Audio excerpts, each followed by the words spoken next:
Wikispeed, Lynnwood, Washington Shop, United States, October 10th, 2016. I'm here with car number 8 with suspension version 31 on the front. Now, we've started prototyping suspension version 34 in CAD, but this car has 31. Here's what we've done to it today.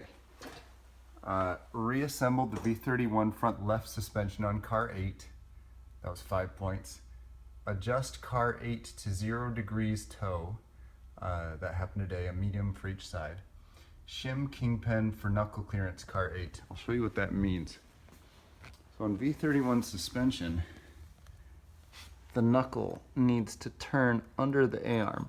So here's the arm, here's the knuckle. So this has 4 washers to shim, and it barely fits. It could probably use another. To do that, I used a 2x4 to pry the 2 A-arms apart and then stuff 2x4s in there to hold it open while I pressed washers in. Probably better to put a low profile car jack near the end and spread it open, which should allow me to put 5 washers top and bottom, and I would have more clearance. To adjust to 0 degrees toe, with this setup, the adjuster nut was retracted all the way, and you can see there's enough room for threads to stick out on the lock nut holding it in. I did remove the nuts that were making a spacer between the suspension mount plate and the spherical rod end bearings, and installed a washer in their place on both sides today, which makes the suspension slightly more compact, narrows it slightly. A next step, but I need to verify the Ackerman impacts on the Ackerman spreadsheet that's in the Wikispeed Dropbox for any team member to access. I believe removing this nut in the future is going to reduce what's called the scrub angle, the distance between the kingpin, where we pivot, and the center of the tire. It turns out the center of the tire is actually right about here. It's almost a 2-inch scrub radius, and we'll see what the impacts of that are at the track, but I anticipate it's not going to be awesome. I think when we're turning, it's going to break a significant amount of friction. But we'll see. Any turning will cause breaking some friction on the tire contact patch. This scrub angle, well, to be determined, but I suspect it's going to unsettle the car at speed. I'd like these to be together, which is the point of suspension V34 in progress now. But let's make suspension V31 as awesome as we can.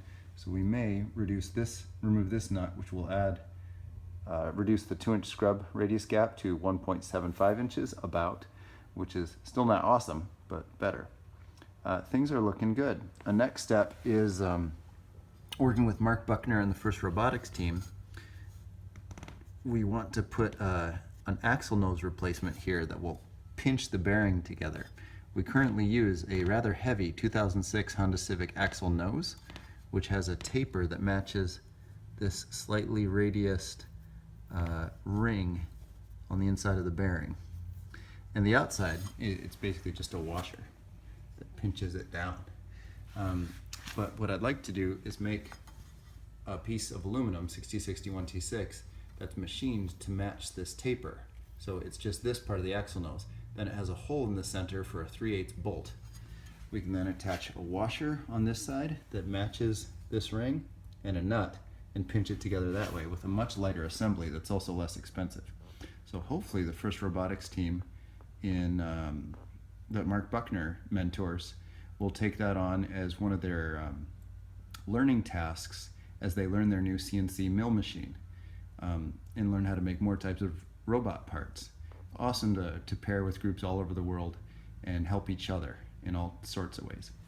That's the front left side here of car 8, and here's the front right side. And I'm about to put the wheels on and call it a day.